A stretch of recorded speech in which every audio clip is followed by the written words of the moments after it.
अभी अभी की बहुत बड़ी खबर, सेवन पे कमीशन, केंद्र सरकार के पेंशनर्स की हो जाएगी बल्ले बल्ले अगर वित्त मंत्री ने मान लिए बात। सेवन पे कमीशन न्यूज, केंद्रीय कर्मचारियों के लिए डीए और पेंशनर्स के डीआर पर जल्दी फैसला होने वाला है।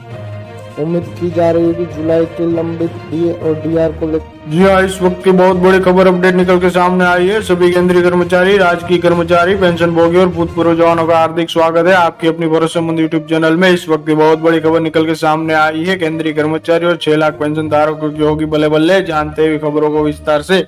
सबसे पहले वीडियो को लाइक कर दीजिए, क्योंकि आपका लाइक ही हमारी मेहनत का फल होता है। साथ ही चैनल पर पहली बार विजिट किया है तो नीचे ब्लैक कलर के बटन को दबाकर चैनल को सब्सक्राइब अवश्य करें, क्योंकि यही चैनल आपको सरकारी कर्मचारी के रिगार्डिंग हर खबर सही सटीक तथ्यों पर आधारित दिखाता है। ऐसे में ज्यादा समय ना लेते हुए अब तक की जान लेते खबरों को विस्तार से। बड़ी खबर की बात करें तो इस वक्त सरकार की तरफ से अक्टूबर में फैसला किया जा सकता है, लेकिन इससे पहले railway senior citizens welfare society RSCWS ने हाल ही में सरकार से पेंशनर्स की शिकायत पर संसदीय स्थायी समिति की सिफारिश को लागू करने की गुजारिश की है।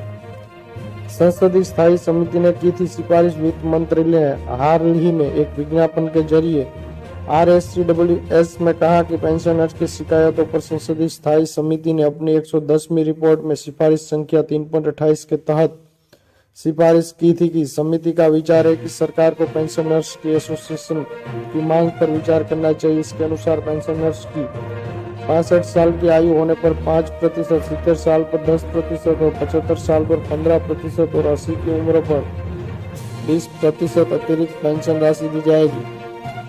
सिफारिशों के शीघ्र कार्यान्वयन पर जोर दिया जाए। उसके अलावा department of pension and federation welfare DOP मंत्रालय ने 4 अप्रैल 2022 को एक पत्र के माध्यम से संसदीय समिति की उपरोक्त सिफारिशों के शीघ्र कार्यान्वयन के ऊपर भी जोर दिया था। RSCWS ने कहा था कि सरकार 65, 70 और 75 साल की आयु से ज्यादा वालों की पेंशन के लिए उपरोक्त सिफारिशों के सहमत प्रतीत होती है, लेकिन अपने वित्तीय निहितार्थ के कारण इसे लागू नहीं किया गया। इसलिए यह अनुरोध है कि उपरोक्त सिफारिशों के आधार पर लागू किया जाए। RSCWS ने कहा कि 80 साल की उम्र वालों को 20% अतिरिक्त पेंशन पहले ही दी जा चुकी है। विज्ञापन में कहा गया है कि पेंशनर्स को खराब स्वास्थ्य के कारण बुढ़ापे में भरण पोषण की बढ़ती लागत, सामाजिक पारिवारिक जिम्मेदारियों के अलावा दवाओं की बढ़ती लागत के कारण परेशानी उठानी पड़ रही है। जी हाँ दोस्तों, 7 पे कमीशन, केंद्र सरकार के पेंशनर्स की हो जाएगी बल्ले बल्ले अगर वित्त मंत्री ने